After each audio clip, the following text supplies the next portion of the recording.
Hi friends, ఈరోజు నా movie suggestion gifted. స్టోరీలోకి వెళ్ళబోయే ముందు ఒక చిన్న రిక్వెస్ట్. ఒక మంచి మూవీని నాలాగే మీరు కూడా ఎక్స్పీరియన్స్ చేయాలనేదే నా ఉద్దేశం.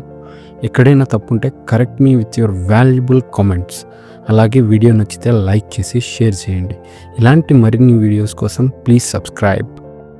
ఎక్స్ట్రాడినరీ మ్యాథమెటికల్ స్కిల్స్ కలిగిన ఒక 7 సంవత్సరాల జీనియస్ చైల్డ్. ఆమె జీవితం కూడా సాధారణ అమ్మాయిలాగా ఉండాలని తప్పించే ఆమె మేనమామ. వీరిద్దరి మధ్య అల్లుకున్న అందమైన ఎమోషనల్ డ్రామానే ఈ గిఫ్టెడ్ మూవీ.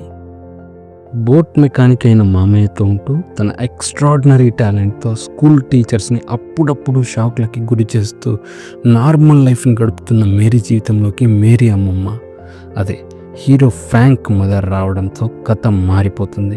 పాపని తన దగ్గరికి పంపమని, ప్రపంచ గణిత మేధావుల్లో ఒకరిగా తయారు చేస్తానని, తనకి హైఫై లైఫ్ ఇస్తానని ఫ్రాంక్ పైన ఎంతో ఒత్తిడి చేస్తుంది ఎవ్లిన్.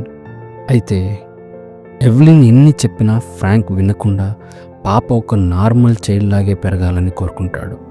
దీంతో కొడుకు మీద కోర్టుకు వెళ్తుంది ఎవ్లిన్. కోర్టు కూడా ఎవ్లిన్కి అనుకూలంగానే తీర్పిస్తుంది. అయితే ఫ్రాంక్ నుండి దూరంగా ఉండడానికి మేరీ అస్సలు ఇష్టపడదు. కానీ తప్పనిసరిగా ఉండాల్సిన సిచ్యువేషన్స్. ఇలా జరగడం వల్ల ఆ పాప పడిన బాధ ఒక ఎత్తు అయితే, పాప తనని అసహించుకుంటుందని తెలిసి ఫ్రాంక్ పడే వేదన అంతా ఇంతా కాదు. ఇక్కడ ఎమోషనల్ డ్రామా చాలా బాగా పండింది. ఈ సీన్స్ ప్రేక్షకుల హృదయాలను కదిల్చి చూసే వాళ్ళ కళ్ళు కూడా చెమర్చేంత ఎమోషనల్గా ఉంటాయి.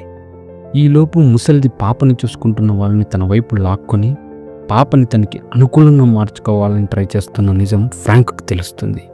అప్పుడు తన తల్లి, అదే పాప అమ్మమ్మ కూడా కదిలిపోయే ఒక నిజాన్ని ఫ్రాంక్ చెప్తాడు.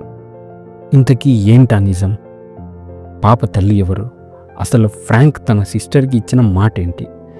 ఎందుకు పాపని నార్మల్గా పెంచాలనుకుంటున్నాడు? వీటన్నిటికీ సమాధానం మూవీ చూసి తెలుసుకోండి. స్టోరీ అంతా ఇక్కడే చెప్పేస్తే ఏం బాగుంటుంది?